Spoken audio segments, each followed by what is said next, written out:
Thanks everyone for joining us. Really appreciate you taking time out of your busy days to be on this call. We are happy to have a webinar today, which is the FDA update on Subpart E harvest and post-harvest water requirements, end of enforcement discretion.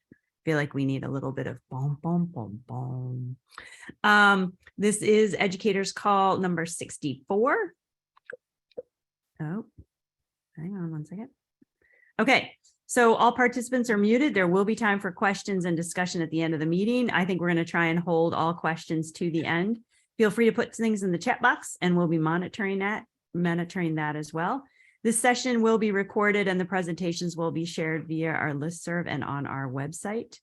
The views and opinions expressed in this presentation are those of the speakers and do not necessarily reflect legal advice, views, or positions of the PSA and its members, nor any entities they represent. Guess we've all gone the liability route. So we are super happy to be joined by Michelle Smith, who is a senior policy analyst at FDA Center for Food Safety and Applied Nutrition. We also have FDA panelists joining us, Diane Ducharme, who is with CIFSAN. She's a Produce Safety Network. We have Brittany York, who's with Office of Regulatory Affairs, Produce Safety Network. Laura Grunenfelder, who is with CIFSAN Produce Safety Network, and Jennifer Thomas, who's a senior advisor with CIFSAN. And with that, I am going to turn it over to Michelle. I'm going to stop sharing and let Michelle take over.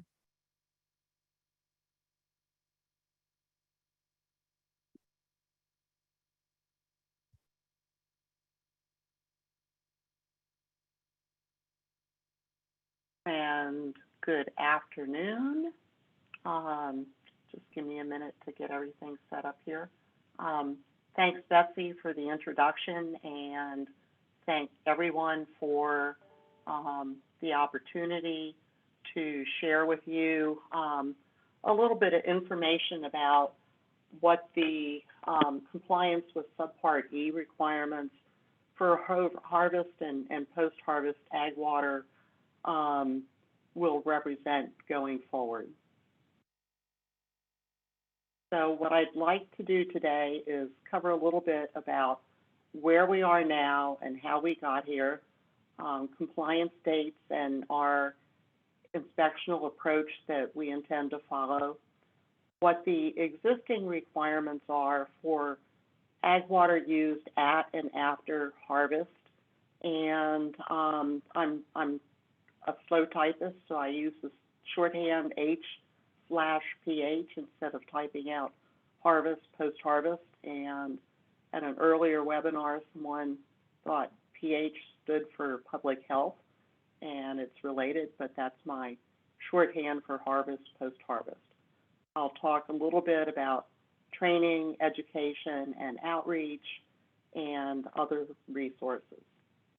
So with that, where have we been and how did we get here? Starts with the produce safety rule published in 2015. Based on feedback to the rule, there were several issue areas that we started the process of reviewing. And ag water, especially some of the requirements for ag water use pre-harvest, were subject to the feedback we received. So in March 2017, we announced that we intended to review Subpart E ag water, and in March of 2019, we officially extended the compliance dates for Subpart E to give us time for this review. And then in December 2021, we published a notice of proposed rulemaking proposing to amend Subpart E based on information that we had gained and additional feedback and engagement during our review period. And in this notice of proposed rulemaking, we focused on pre-harvest ag water because those were the areas where we received the most feedback, And we also said that we would be exercising enforcement discretion for all of Subpart E pending further notice. So that further notice happened in July of 2020 when we published a supplementary notice of proposed rulemaking. So the July 2022 notice was a supplement to the proposal to amend Subpart E. Now, in this supplementary notice, we did two things. We proposed new compliance dates for the pre-harvest ag water requirements to be applied at some point after the ag water rulemaking is final. And what we proposed specifically was that for largest farms, the compliance dates would start 9 months after the final rule becomes effective. At this point, that is still a proposal, but that is our thinking at the moment. We received some comments that we'll be taking into consideration. In this notice, we also announced the end of FDA's period of intended enforcement discretion for ag water use during and after harvest. And a reminder, the December 2021 proposed rule to amend Subpart E only included proposed changes for pre-harvest ag water uses.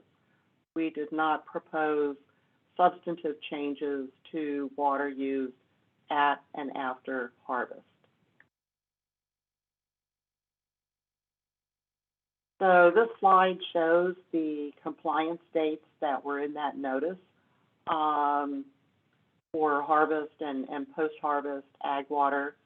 With the rest of the produce rule and with many of the FSMA rules, we've again staggered the compliance dates to give small and very small businesses additional time to come into compliance. And technically, these are not new compliance dates. These compliance dates represent the end of our enforcement discretion period.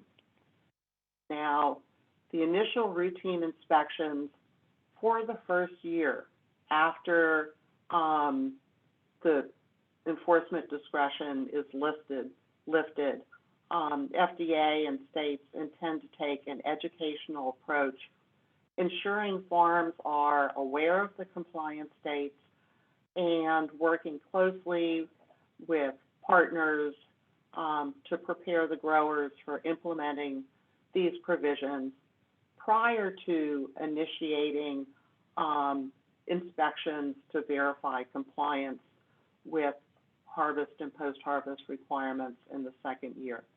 And I'll talk about this a little bit more shortly.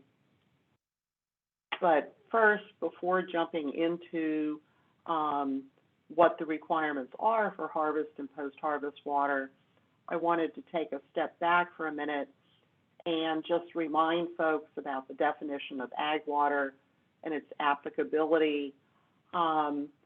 And as defined in the Produce Safety Rule, ag water is water used in covered activities on covered produce where water is intended to or likely to contact covered produce or food contact surfaces.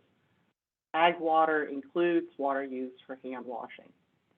Now, within ag water, we have pre-harvest ag water, which is water used during growing activities, some examples here, and we have water that we're referring to as harvest and post-harvest ag water, and that's water used in harvesting, packing, and holding activities, with some examples here again. If the water that's being used does not meet the definition of ag water, it's not subject to the requirements in Subpart E. But anything that is done within an operation still needs to be done in such a way that it doesn't result in adulteration of produce. So it's still a consideration, but not against subpart E requirements. So what are the requirements in the produce safety rule with respect to ag water used at and after harvest? The left side of the slide is a list of those requirements, and it combines requirements that specifically apply to water used at and after harvest, and it also includes requirements that apply to ag water more broadly, regardless of what covered processes it's being used in. The citations in red here represent the citations that are in the 2015 Produce Safety Rule. For now, it's easiest just to stick with those citations because they're constant at the moment. They will likely be changed with final ag water rule as different subparts or different subsections are rearranged within the subpart in keeping with the systems approach for ag water that we're pursuing. Now, in addition to requirements in subpart E, once those requirements are effective, requirements in other subparts that are related, such as the records requirements in subpart O, would apply as well. For example, if there are records that are required by subpart E, required records also need to be consistent with the applicable records requirements in subpart O.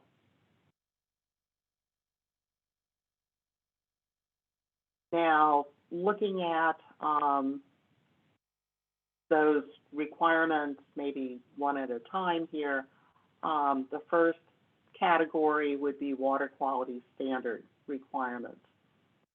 So water must be safe and of adequate sanitary quality for its intended use.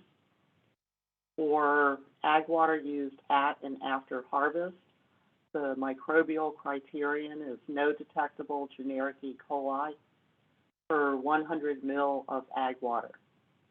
And untreated groundwater must be tested 4 times per year initially, then 1 time a year if it's meeting the no detectable generic E. coli per 100 ml.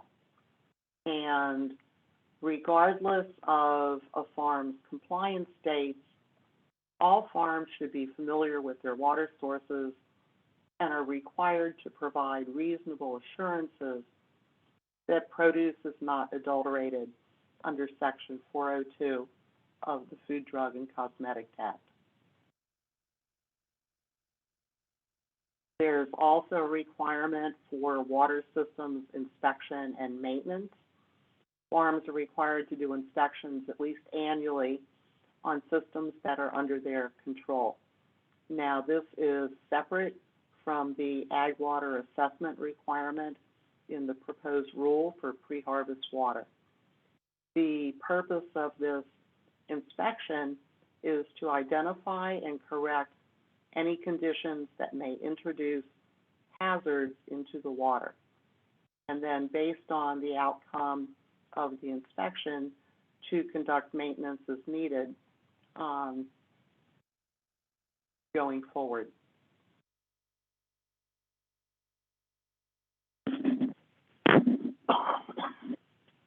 Now, there are also requirements about water treatment if farms treat their water. The treatment of harvest, post-harvest ag water must be effective and delivered to ensure that the water is consistently safe and of adequate sanitary quality for its intended use and/or meets the microbial criterion of no detectable generic E. coli per 100 ml of water as applicable. And treatments may be physical, chemical, or a combination of treatments.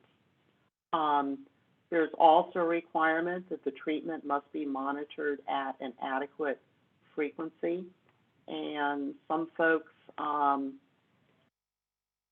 think that the term adequate, which has a long history of regulatory use, is kind of a squishy term, but what it does mean is that it has to be a frequency sufficient to ensure that the treatment is being delivered correctly and consistently. And I'll take a minute to plug the Produce Safety Alliance training manual, which I looked at quickly recently to remind myself what is covered in that manual. And there's a discussion in that manual that I thought was a really good example.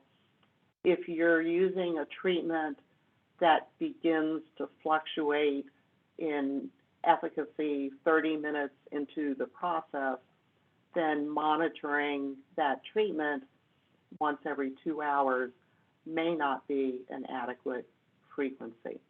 So a lot of this comes back to what is the farm's experience with their individual operation and their understanding of the factors that go into determining adequate frequency, just as one example. So if the post-harvest ag water does not meet safe and adequate requirements or the microbial criterion, the first thing a farm needs to do is immediately discontinue use as soon as they've found or have reason to believe that their water no longer meets the quality standard. And before they resume use of that water, the farm needs to take corrective measures, including, for example, reinspecting the system to the extent that it is under their control and making any changes necessary to return the water quality to the target criteria.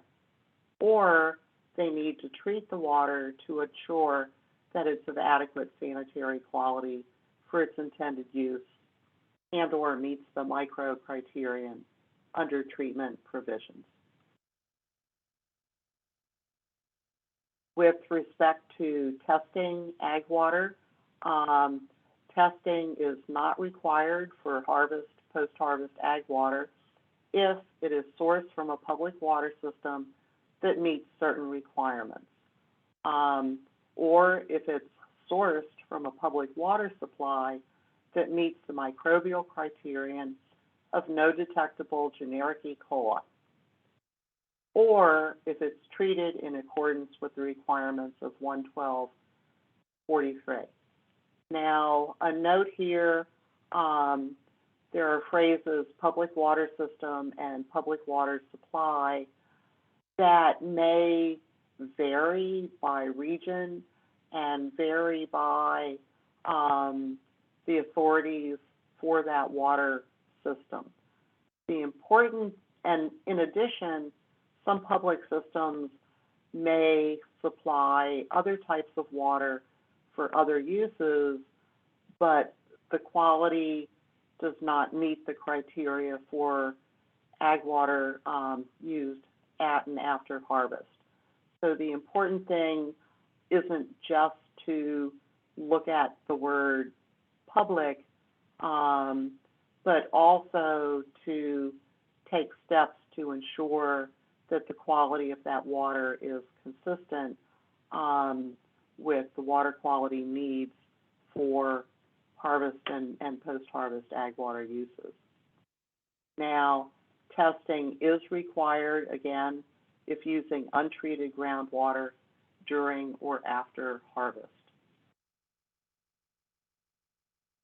Additional management and monitoring requirements are covered in 112.48, and they include managing the harvest, post-harvest ag water as necessary to maintain its safety and quality and minimize the potential for it to serve as a source of contamination.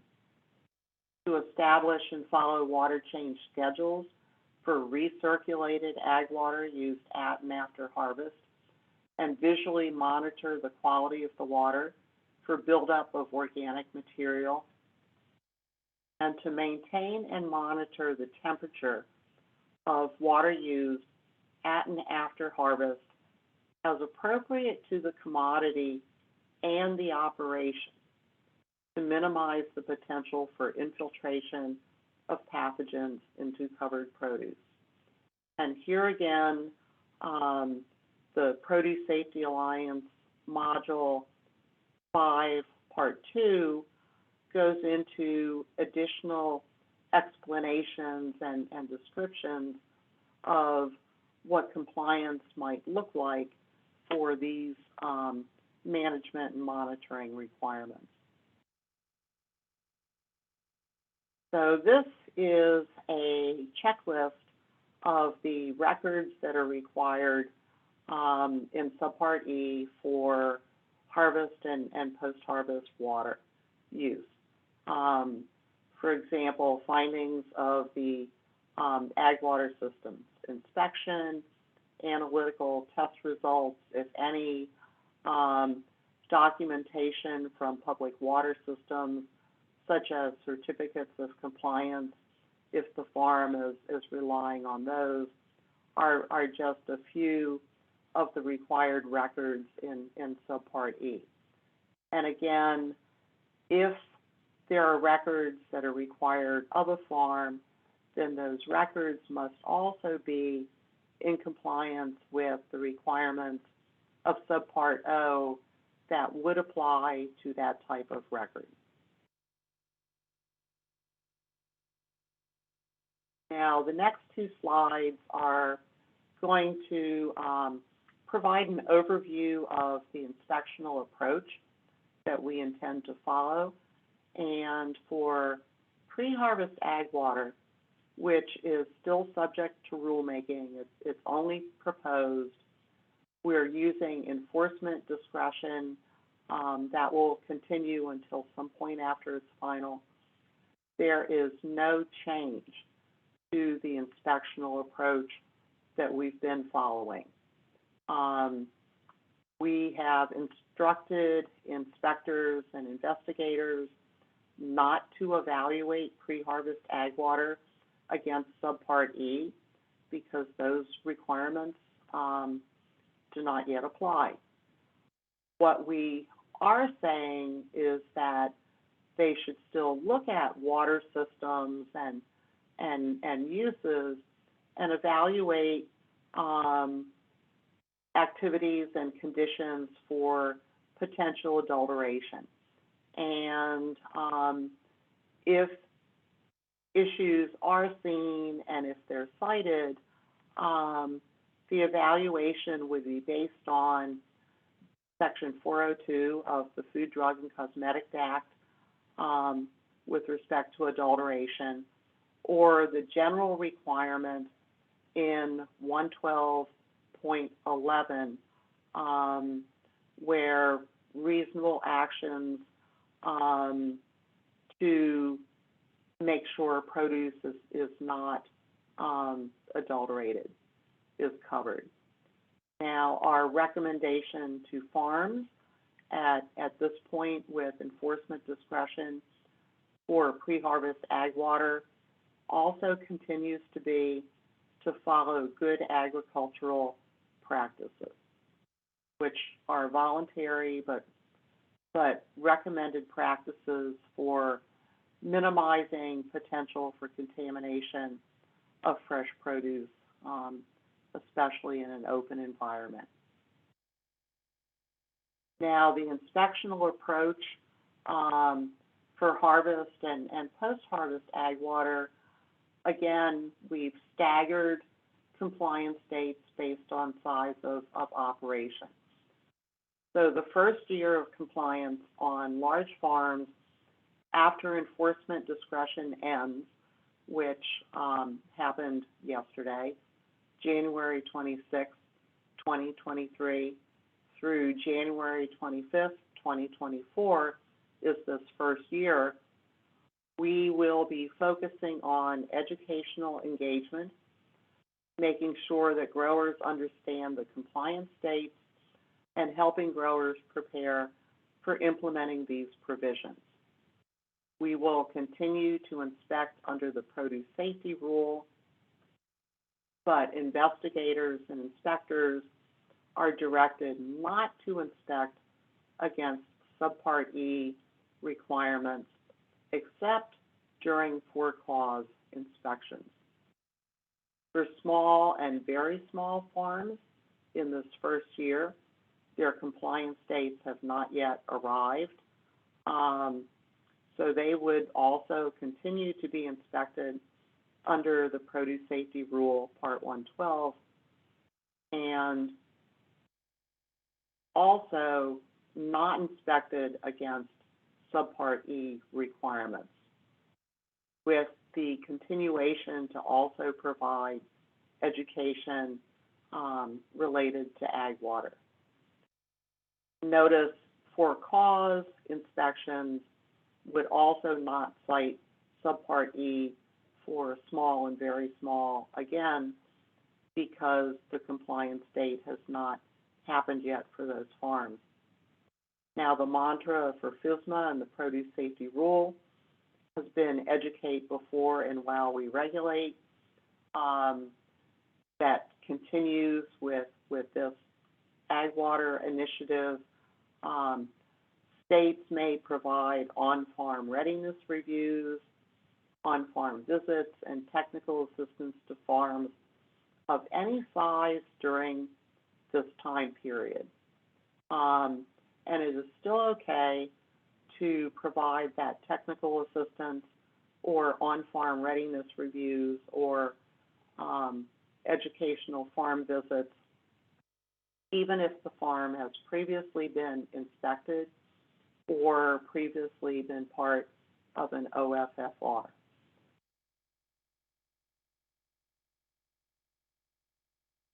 Now, I mentioned educational materials and resources. There are materials that exist right now, and I'll talk a little bit more about each of these. The Produce Safety Alliance standardized grower training and equivalent PSA and resource documents by others, on-farm readiness review. We provided an updated webinar for FD 226, which is our training for farm inspections, and recently released a fact sheet setting out information in a question and answer format for the compliance states, and other things are in the works. So the Produce Safety Alliance grower training, top of the list. The existing curriculum in Module 5.2 covers the harvest, post-harvest ag water requirements in the Produce Safety Rule. It provides growers and regulators with information for Produce Safety Rule compliance. For folks that have previously attended the Produce Safety Alliance training, there's no requirement for additional training prior to the compliance dates, which have just begun for the largest farms. But for folks that haven't been thinking about ag water for a while or need a refresher, I would certainly urge them to take a look to revisit some of the produce safety materials or other resources as appropriate. Now, Produce Safety Alliance will be it's been their habit to add additional slides as status of ag water changes so that the trainers and the students understand what the current status is, but the training curriculum itself will remain the same largely until ag water, the rule is finalized.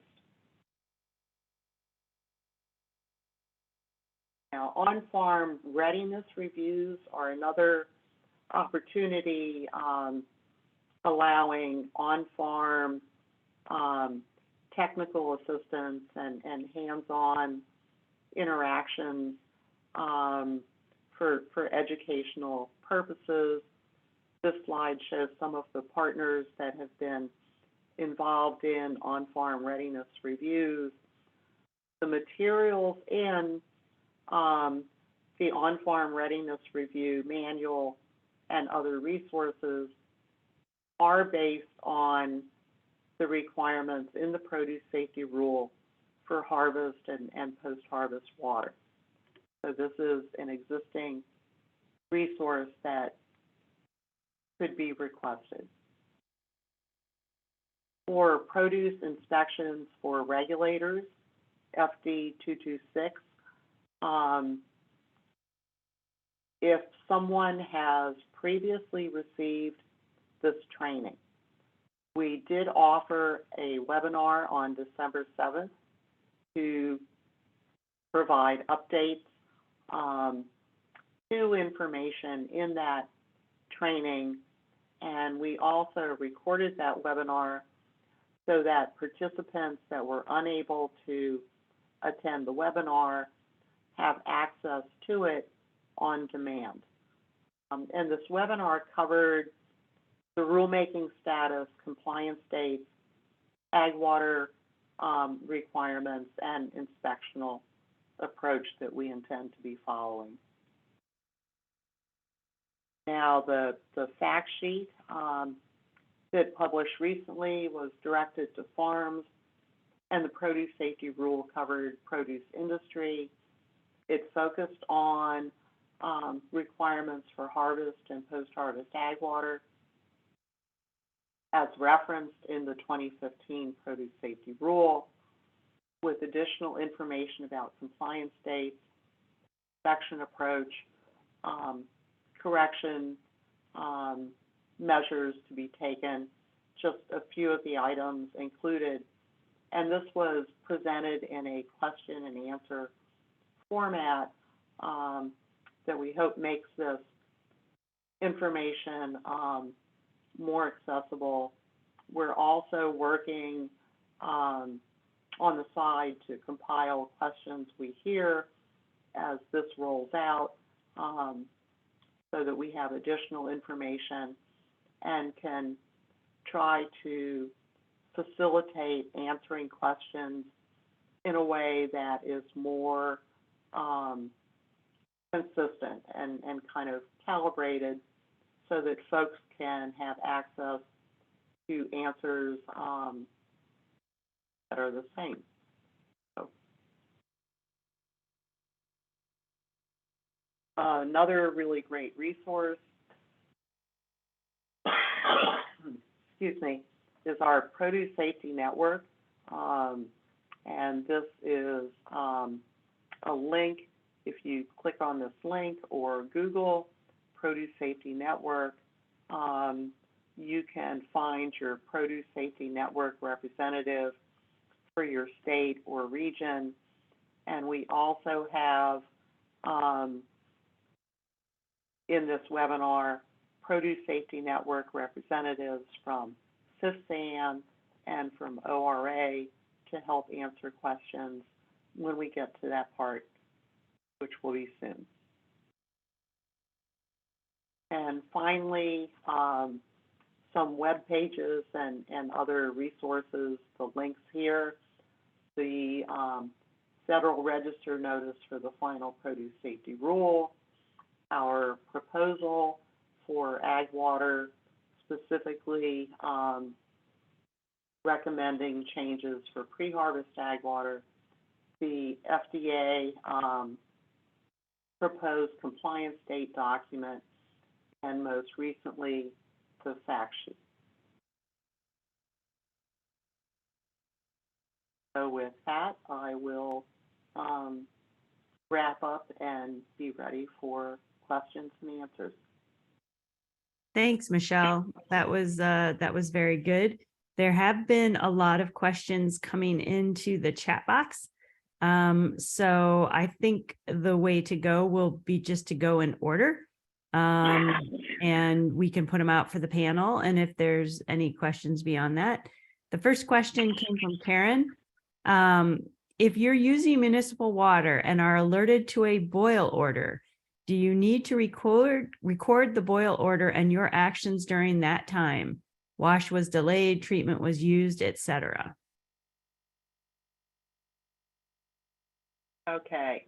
I think something like that needs to be assessed on a case-by-case basis, but looking at it from a high perspective, and I'll still refer or defer to compliance folks, it sounds like the farm became aware that the water that they were using was no longer meeting the criteria that they were counting on, and so they were taking steps to ensure that that situation did not result in adulteration of produce. And so I'll pause here in case any of the other folks from FDA want to weigh in. Yeah, Michelle, this is Jennifer. I agree with that response. Anytime there's a suggestion that the water that's being used is not appropriate for the use, it would be good practice to ensure that the farm records the steps that they took to evaluate that situation. So it may not be technically required within the records of the regulation itself, but it is a very good practice to make sure that documentation is in place. Thank you. I'll give Karen a chance to let us know in the chat box if that response was good and if she has a follow-up. Thank you, Jennifer and Michelle. Moving on to a question from Robert.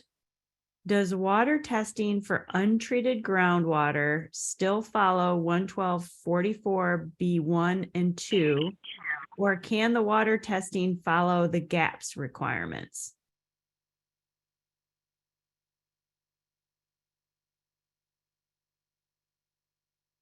Okay, and one of the things that I would request is that I did not live and breathe and have etched into my brain all the requirements in subpart E for ag water the way Crudy did, and I am not going to necessarily recognize a requirement based on the citation, and that's just the way my brain's wired. So if Michelle, I've got my handbook in front of me if that's helpful. Okay, that's perfect. Yeah, so 44B is related to pre-harvest, and it states when you use agricultural water during growing activities for covered produce other than sprouts, using a direct water application method, the following criteria apply. And that's related to the GM and STV. So that's really in the pre-harvest side, which is still proposed. So this really is accurate to harvest and post-harvest. Right. Now he has a follow-up question, which is a farm wants to do water testing for their post-harvest water from municipal sources. Again, which testing regime would they follow? One, if it's a municipal source, you're not required to test. It's That's only correct. a groundwater source that you would have to test. And in that case, it needs to meet the no detectable. I'm going to answer and then you can say yes or no. It needs to meet the no detectable generic E. coli standard. Correct. And I have seen people who may be getting public water and may have certificates and all that kind of stuff, but may still want to test not at the source, but at a point of use within their system as a double check for their system. And so it's not required, but if you have a reason and you want to do it, there's nothing stopping you if you think it's appropriate for your operation. Right. I think this next question by Teresa is, again, I think there's a little bit of confusion of MWQP standards. But if a farm has been testing groundwater once a year for over 5 years, do they still need 4 tests the first year? And again, I think that's a different standard than for harvest and post-harvest water. But could you address that, Michelle? The frequency of Sure. testing? And this question came up on the last webinar also. And even though the short answer that I can commit to right now is that if someone has historical data for 4 years or 20 years, then it may be that in their situation, the initial testing requirement for 4 tests in the first year for groundwater, untreated groundwater used post-harvest, that initial testing requirement doesn't necessarily make sense. Having said that, it's still in the codified. And so this is something that we're aware of. We also recognize the existence of historical testing. The assurance that I could provide at this moment is that we are not evaluating against Subpart E for this first year. And so give us a little bit of time and we might be able to figure out the best way to address that. But we are aware of it. Okay. And again, Teresa, if you have a clarification, or Robert, if you have another question, just update that in the chat box. There's a question from Kristen. After Subpart E is finalized, will additional training be required? And Donna asked a follow-up. Are you talking about additional training for growers or trainers? And so I'll let you go from the government standpoint, Michelle, and then I'll pipe in about some PSA stuff that we intend. Okay. For regulators, for example, we felt that additional information was needed to get everybody on the same page. So we put together the webinar with the update for FD 226. And if that is true for growers also, and I'm not committing you in advance, but Produce Safety Alliance has done a good job making sure that folks have what they need when they need it. And I hope that you're able to continue that. So you don't anticipate, though, that the government will require growers to take an additional training at this point? I haven't heard anything along those lines. And to date, a number of things have changed or morphed or whatever, and we have not required additional training. There is a requirement that people be adequately trained for the jobs that they do. Right.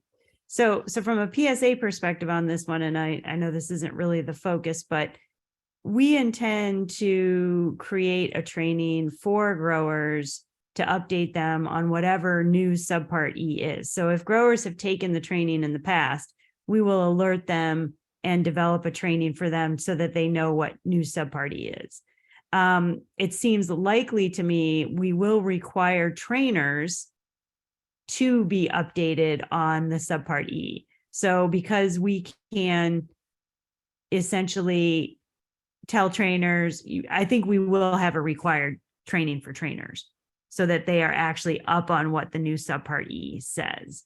How exactly we're going to do that, I think the plan right now is to make both remote online modules and in-person modules, as well as you mentioned the supplemental slides, Michelle. We'll just make a whole new section for trainers and for growers so that they have access to it.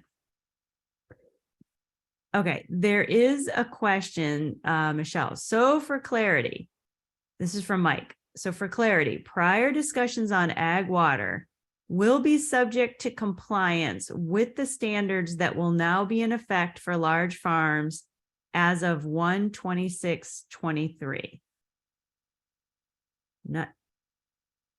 I'll let you interpret that.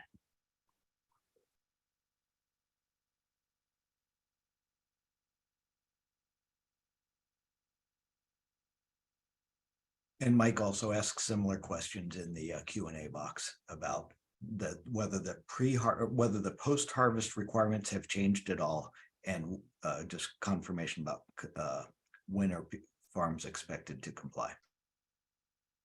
Okay. We have not proposed to change any of the post-harvest ag water requirements. So at this point in time, they stand as they are. Now, having said that, we've significantly changed the approach for pre-harvest ag water. And personally, I have no crystal ball. I would love one.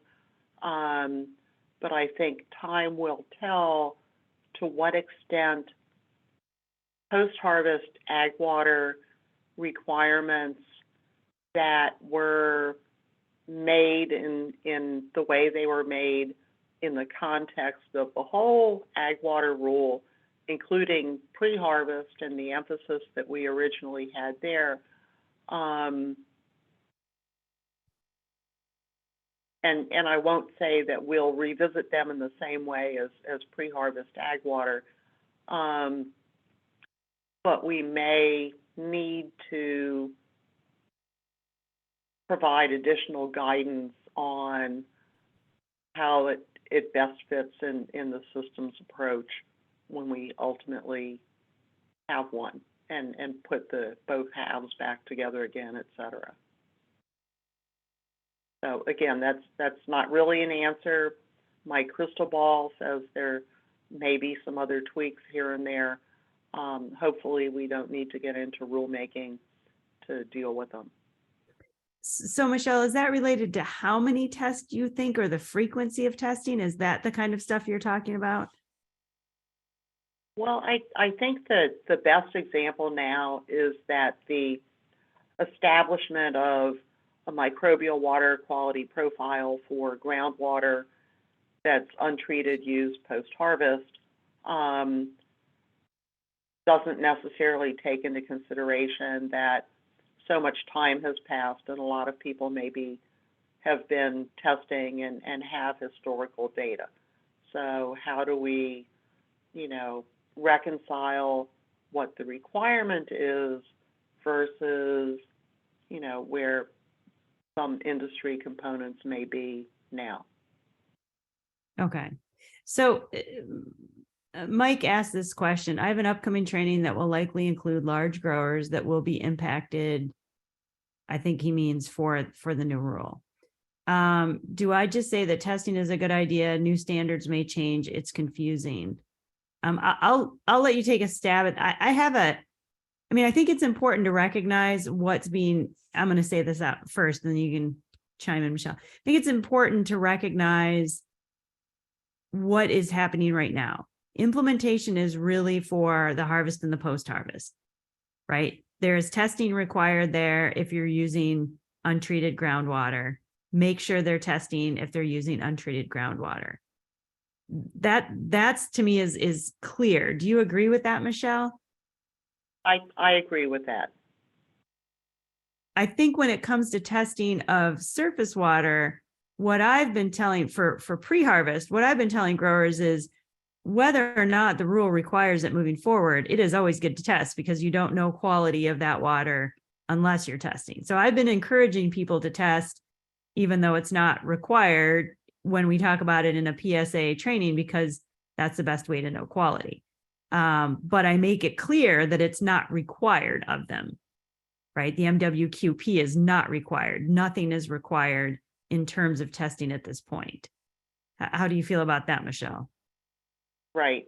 For water that's used pre-harvest, none of that is in effect right now. Mm-hmm. And in fact, we've proposed to change it. So for water testing, we are still saying it has value, or it may have value, but it is optional. And personally, I think there is value to testing your water to better understand it and manage it and make management decisions. But it is no longer a requirement of the rule. Mm-hmm. And in fact, in 2017, when we announced that we were revisiting ag water, we gave 2 recommendations: follow good agricultural practices, and if you're testing your water, continue to do so. We are now specifically recommending continuing to follow gaps. We are no longer calling out water testing, partly because when we originally started doing that, if people were following microbial water quality profile, et cetera, in the 2015 rule, we felt like they should. Now that was, we wanted to encourage them to continue doing that voluntarily. And as we've moved away from that with the proposal, we still think testing can be important, but we don't want to push it as hard, especially the 2015 version. Okay, that's helpful. I got another question, Michelle, and this has to do with going back over that boil water question, right? Does the boil water order trigger a 112.45A? And I know you said you don't do well with provisions, so we're going to hope Brittany can read us the 112.45A response of immediately stop use or take corrective measures, either treatment or reinspection. So I think the question is the worry that if you're using in harvest and post-harvest water, a municipal source that has a boil or water order, does that trigger 112.45A? And Brittany, do you have that handy since you read it the last time? Sorry, you said you had your book. I hate to put you on Yeah, it was Laura and I've got it. 45A. Okay, Laura. Yeah, just give me a second. Yep. Okay. So it's under what measures must I take if my agricultural water does not meet the requirements of 112.41 or 112.44. So A says, if you've determined or have reason to believe that your ag water is not safe or of adequate sanitary quality for its intended use, as required under 112.41, and or if your ag water does not meet the microbial quality criterion for the specified purposes as required under 112.44, you must immediately discontinue that use. And before you may use the water source and or distribution center system again, you must either 1, reinspect, 2, treat the water, and or 3, treat the water in accordance with 112.43. I think it's just the 2 options, yeah. Yeah, I went too far.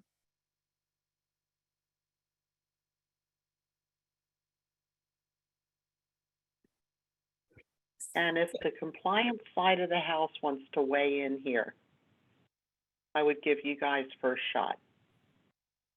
I guess I'm kind of not sure. Betsy, could you just repeat the question after going through that? So the question was essentially, you're using a municipal water source for harvest and post-harvest handling, and you get a boil water order. That tells you that you should boil the water, right? Because something is going on in the water source.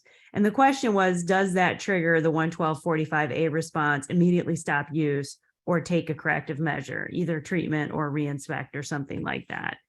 I think it goes all the way back to the first question of the hour, which was by Karen, but I think the understanding is, what happens if you get a boil water? Should that immediately trigger something? Because initially the response from, I believe you and Michelle, was, make an assessment.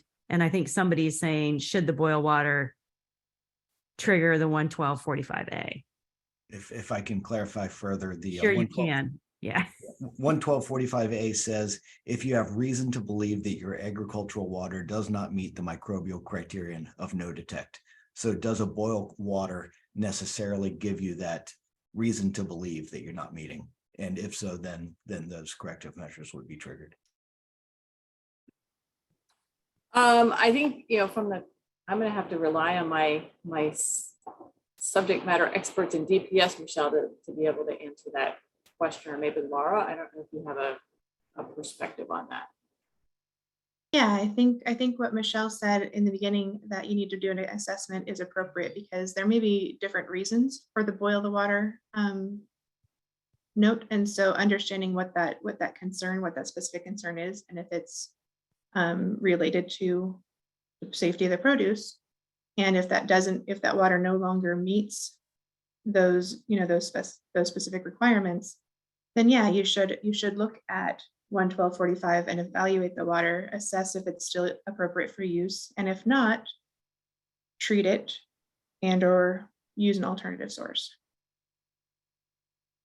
So I think what Michelle said originally is completely accurate. Is you want to still assess the situation and understand what you're using that water for and whether that's still appropriate. Okay, so hopefully that answers the question. And again, just to reiterate, because I see a lot of movement in the chat box, Donna, you want to jump in and ask? I see a lot of, the issue is, remember, for post-harvest and harvest water, no detectable generic E. coli is what it has to be for use. So that's the standard test for harvest and post-harvest water. All right.